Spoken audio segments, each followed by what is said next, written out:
Hello everyone, welcome to Fullmoon Movies. Indiana Jones, The Dial of Destiny is a film that challenges the deep admiration for the original Indiana Jones movies and the youthful Harrison Ford that made them captivating. Directed by James Mangold, the movie delves into the life of Dr. Henry Walton Jones Jr., set in the late summer of 1969 as he contemplates retirement after years of adventures and treasure hunts. The narrative unfolds from Indy's past during the World War II, captured by Nazis while searching for a biblical artifact. A notable aspect of the film is the advanced de-aging technology used by Harrison Ford's face for flashbacks, creating a visually impressive but occasionally unsettling effect. The movie contrasts the idealized Indy of 1944 with the regretful Indiana of 1969, emphasizing the theme that clinging to the past glory can lead to misery. The story also explores Jones as an older man out of sync with the society, fascinated with the future, touching on real-world political themes. The present-day involvement of a former Nazi researcher with NASA adds a fresh perspective, depicting how past evils can become ingrained in society. While the film introduces new characters such as Basil Shaw's daughter Helena, they sometimes feel like variations of classic indie supporting roles. Despite this, the actors inject energy and fun into their characters. Now, this movie also has faced a lot of criticism.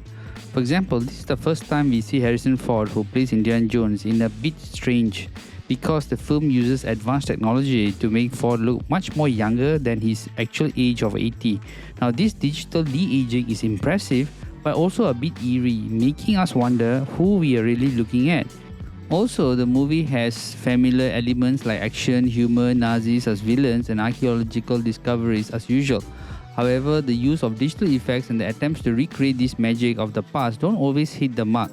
The film also introduces new characters and callbacks to previous movies, but it really struggles to find a balance between nostalgia and originality. The action scenes are there, but the digital effect sometimes takes away from the realness of the adventure.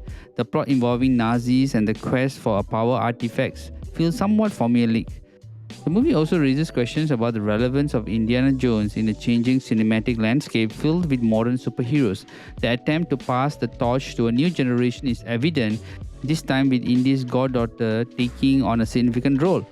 However, the film faces challenges in finding its own identity amid the weight of the iconic character and the expectations set by previous installments.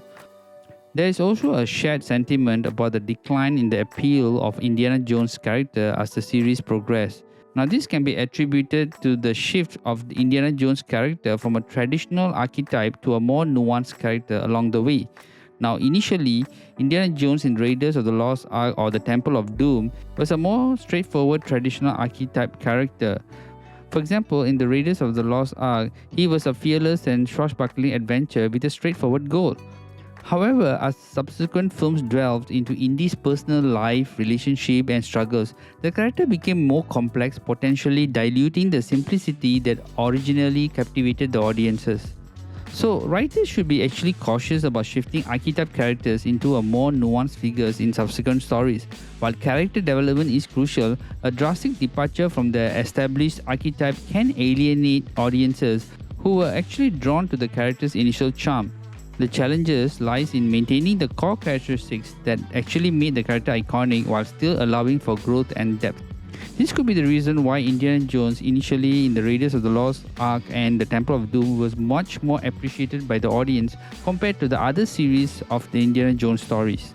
In conclusion, Indiana Jones' Dial of Destiny balances its strengths and weaknesses, occasionally relying on recreating classic moments from older Indiana Jones films.